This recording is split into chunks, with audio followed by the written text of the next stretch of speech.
So, hi guys, this is Andrew Holmes, and every single weekend we talk about one thing and one thing only, and that is how do you make money with real estate? What are the techniques? What are the tips? What is happening in our market here in the Chicagoland area? And today in the studio we have a special guest, Miss Sharon Vornholt. I always mess up her name. So, Miss Sharon, welcome to the studio. Well, thanks, Andrew. Thanks for having me. Definitely. So, Miss Sharon, you happen to be, I was kind of telling people that, we have the queen of probates coming to town, right? She's going to talk all about probates. So, why probates? What is it that you decided to become an expert on it, and why is it such a great opportunity for investors? Well, it was basically all about me. I don't like getting on the MLS and fighting multiple offers and all of that. So when I found probates, they're off-market deals, which means most of them are not going to be listed on the probate or on the MLS. So it was just easier for me. I love the niche. I love working with those people because they have a house that they want to sell. They're very motivated. And unlike working on the MLS, you have way less competition. Okay, so way less competition, and there's quite a bit other aspects of it, right? So in the last about, I'm going to say, since 2008 till today, so about last 10, 11 years, we've done close to about 850, 900 transactions that we have personally done in Chicago, right? And here's what I can say hands down. The ones that have been the most profitable transaction somehow have always been probate deals, right? And all I have to say is dated houses, small rehabs, and properties that were cared for. They might not be in the perfect condition today, but these are properties that were for years treated with tender love and care, and they have great bones. Compared to foreclosures where the financial frustration comes out on the property. Mm-hmm. Why is that? Well, these people, I think you said it, they've loved their homes, they've lived in them, and in most cases they've taken great care of them, but they get to this point in their life, some people no longer can afford the maintenance. Sure. And let's face it, you might say the cabinets are old, they might say I love those when I put them in 35, 40 years ago. They don't see the defects in the house either, the doors that don't close, and things like that. And this was the other day I was laughing about this, right?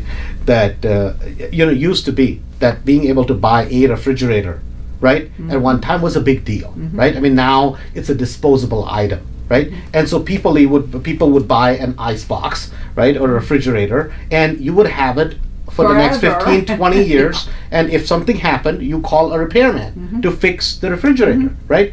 And that's just how it was. And that mentality is that, hey, listen, those people went through a lot of hard times, right? Mm-hmm. Our economy wasn't as well off as it is today. And so people took pride in keeping things that they had for a long period of time. Mm-hmm. Today we say, oh, it's dated because 3 years later it's a new model, right? And it's a different way of thinking, but the house is well taken care of, correct? They're well taken care of, and you'll go in there and you will look at the lime green stove, and it will be immaculate. Exactly. The pink tile in the bathroom. Exactly. It's immaculate, but at the end of the day, it's pink tile. So we have a lady at Chicago RIA that listens kind of to the show, Miss Christine, right? And it's the funniest thing you mentioned that there's a house that I remember, Evergreen Park. She buys this house. When you talk about immaculate, the bathroom. This is the funniest thing. And a lot of older houses, if you've seen those, have that. The bathrooms used to have carpet. Yes. Right? Yes. I mean, it's just... But here's the interesting thing. I mean, we can't fathom that idea today. Yet, you step out of the bathtub and there's carpet. Around the toilet, it's all carpeted, like the whole house, right? Literally in the entire house. The carpet must have been 40, 45 years old. You could eat off the floor. Mm-hmm. It was in that nice a condition, right? God knows when the house was painted. So the paint had become dull, but everything was just pristine. It was clean and just absolutely the museum yeah. quality. And you're going like, somebody lived here, mm-hmm. right? And the guy who he came over and he's like, oh yeah, my grandmother used to live here. She used to live here till the last day she passed away. He's like, she was a meticulous, and you can see that, right? And it's almost, you're like, oh my God, the counters are dated, mm-hmm. but they're so good. I hate to pull them out, yeah, right? Because you kind of feel that, and that is what you find a lot of times with probates. Someone right? loved their property and they took very good care of it. And what you find too is that the cosmetics will be very dated, but they may have a new roof, new windows, and a new furnace. You know, that's the funniest thing. But there's a reason behind it, right? It sounds kind of quirky, but there's a simple reason behind it. As you get older, you get a lot more colder. We're in a cold climate. No, it's just a fact of life, right? Your body doesn't retain heat. So they will, I mean, even people who are on a budget, they will buy an oversized furnace, high efficiency, and you're like, the whole house is dated, yet they have the biggest, baddest furnace they can find. Air conditioning, they're not as concerned about. In fact, there may not even be an air conditioner, but they get colder. It's a human thing, right? Other thing is they're concerned about the roof. Oh, there may be a roof leak. That's like the end of the world. It's the big thing, right? It's the big thing. And windows, if they have the budget, they will go out and get the biggest, baddest windows, the wood windows or whatever, which today we would put cheap vinyl windows typically in most houses, right? But it's a mentality. It's all about the heat. The windows is all about the heat. It's all about the heat. It's all about the heat. So the other part of it, what I wanted to ask you, since you're here, is that a lot of people don't have access to these probate lists, right? It's something that there's a lot of online companies that sell it, and a lot of those are nonsense, right? But truly, where do you go and get access to these lists? Now, obviously, people are members of Chicago RIA, they listen to the show, they can get it from us, right? But in general, where do these probate lists come from? Most of you have to get probates in most cases, and not pay $1 million for a bad list. You have to get them locally. So you have to do a little bit of detective work, which is where people fall down. They just say, this is too much trouble.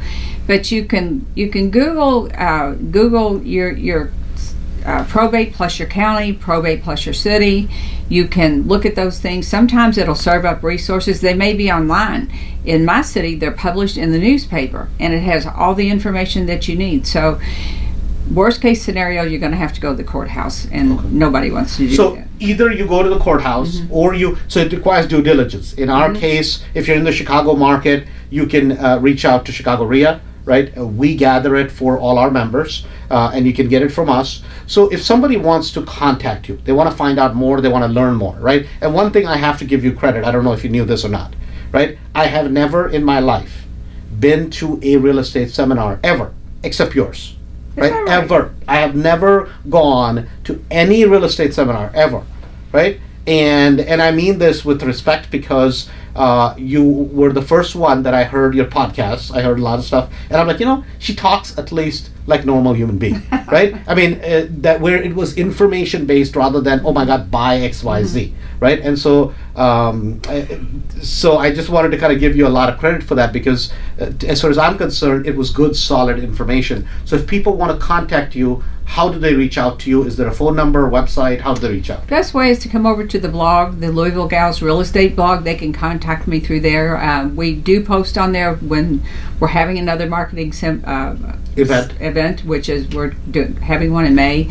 But you can find out about everything that I'm doing over there. On the Louisville Gals Real Estate blog. Real Estate blog. So Louisville Gals Real Estate blog. .com. Okay, .com. Okay, got it. So they just put in Google, and that's the best way to reach you. Okay, got it. And do you do any, will you work with people on a group basis, one-on basis? How can they learn more?